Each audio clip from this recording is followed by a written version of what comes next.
Hey deal makers, in today's video, I'm going to teach you why cash flow clubs are one of the best places to meet money partners. I'm John Simcoe, let's get started.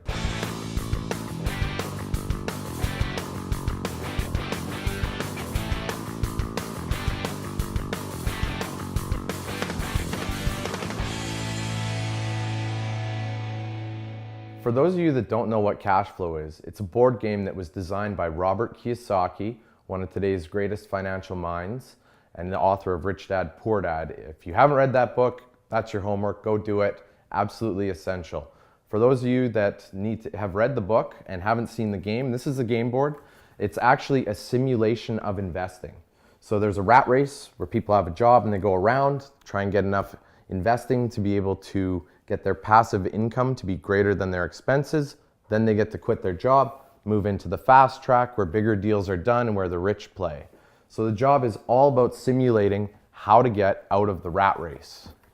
Cashflow 101 as a simulation teaches people who maybe never realized why they would need to make investments and to be able to get passive income, receive cash flows, and benefit from other types of deals like stocks and real estate.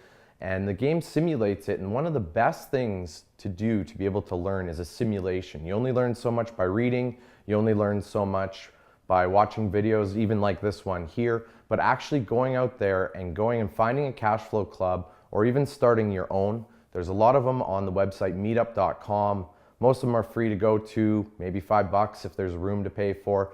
But the importance is the fact that like minds are going to be gathering in this room to play the Cashflow 101 board game. We're going to cover some tips on how to act, how to present yourself, and what to do when you do go to these Cashflow 101 games or host them yourselves. Never be a know-it-all. Nobody likes to play with someone who knows all the answers and goes through the game. Part of the game is about self-discovery, especially if you're playing with other brand new players who have never played before. Don't try and do super advanced things. Play with them. Watch them discover for themselves how doing these deals improves their own financial well-being within the game. At that point, you can actually decide whether or not this person is more advanced, how much do they actually know about money, and this gives you a way to kind of size them up. While playing the game, it may come up in conversation, do they own properties already? If they do, maybe there's someone who you can learn from. If they don't own properties already, maybe there's someone you can partner with. When it comes to partnering with people in the game and during the game, I like to suggest doing a joint venture. I've been nominated for Joint Venture Partner of the Year by the Canadian Real Estate Wealth magazine for the last 3 years in a row. I haven't won it, but joint venturing is one of my strong points. And what I like to do when I'm sizing up a new joint venture partner, I only want to do business with someone who I like, know, and trust. And they're only going to want to do business with someone who they like, know, and trust. So go in the game, suggest maybe partnering up, buying a property together, seeing how it goes. This is a way to be able to test the relationship to see if whether or not you actually want to propose doing business together in the real world. You get to see how they react, whether you lose money in the game together, profit together, and just overall, how are they to cooperate with? If the person is hard and resistant, I would never schedule a coffee meeting with them, nor would I waste my time with it. Remember, you're not here to win the game, you're here to do it together as a team, you're here to learn together, and so it's not about you, but it's actually about them. So put your competitiveness aside and enjoy the learning experience together. Another thing about Cashflow 101 is you can observe the other players, and how they treat their money in the game is how they treat their money in real life. So a couple examples of this could be, do they take some of their money, and you might even see people do this in the Monopoly board game too. Do they hide some of their money like under the board? Do they put it out in neat little piles so that they're very organized? Is it one big clump of money and they have no clue how much cash they're actually holding on to?